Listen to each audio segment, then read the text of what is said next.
I just opened this Wrangler Tote, so let's check it out and see what my first impressions are. I'm noticing that this is really nice leather, has a cool pattern. This Wrangler is stitched in here, so that's nice.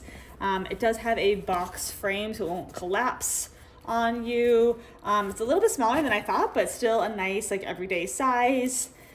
There's these clips here because, yep, inside is a matching strap. So you could clip it and become a crossbody bag. And then let's see the inside. We've got a main compartment here, and then there is 2 side compartments. This one has a zipper. So there's a 3rd little compartment in here that you can zip up to keep your things nice and secured. And let's see what it looks like when you zip up the whole bag, because it does have a closure top. So you zip this up, and it's not a fully enclosed bag, so you can still reach in here, but I think it would just allow for your things not to fall out. So if this is the kind of tote you are looking for, something a little bit smaller but with a lot of compartments, this is a nice one to get.